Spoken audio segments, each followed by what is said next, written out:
All right, let's talk. In America, you hear a lot about rights. It's like the national catchphrase. The right to this, the right to that. It's a big deal, and it should be. But then there's this other word you hear a lot. Inclusion. Making sure everyone feels like they belong, that they have a seat at the table. On paper, rights and inclusion should be best friends, like they should walk hand in hand, buying each other ice cream. But sometimes they don't. Sometimes they get into a massive, awkward public fight, and everyone has to pick a side. This isn't just an abstract debate for lawyers or professors. This clash happens in real places, to real people. It happens in a small-town bakery. It happens on a university campus. A dilemma forcing a choice between two good things. When one person's cherished right seems to cause another's painful exclusion, what do? It's a question that can tie the country in knots. Because the answer isn't simple. It's not about villains.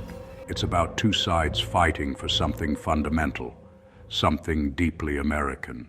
Now let's make this real. Picture a quiet street in a suburban town. There's a bakery called Masterpiece Cake Shop, owned by a man named Jack Phillips. He's a baker. He considers himself an artist, a devout Christian. His faith informs his work. He believes marriage is one man and one woman. He has policies based on this. He won't do Halloween or alcohol cakes. One day in 2012, a same-sex couple, Charlie Craig and David Mullins, planning their celebration. They wanted a custom cake. When Jack learned it was for a same-sex wedding, he declined. He offered other baked goods, cookies, brownies, but not a custom-designed wedding cake. For him, creating that cake would be participation, an endorsement of a message he disagreed with.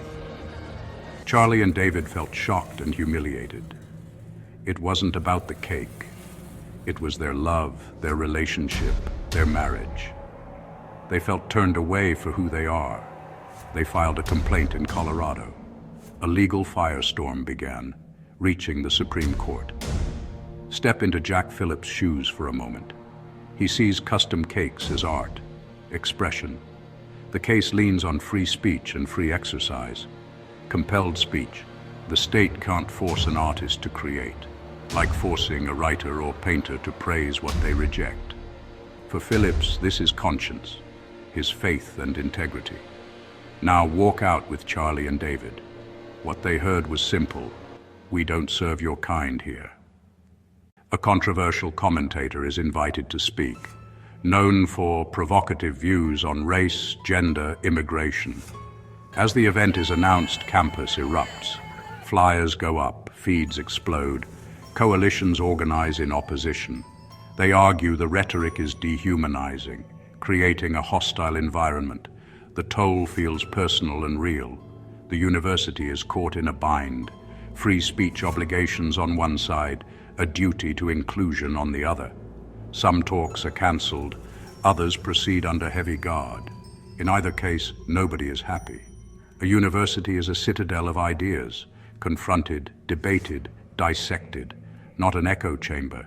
Even hateful speech is protected on campus. The answer to bad speech is more speech. Cancelling can grant unearned mystique.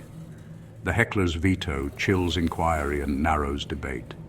Opponents say this isn't about avoiding ideas. It's about attacks on identity and humanity. Anxiety, depression, alienation. Learning suffers.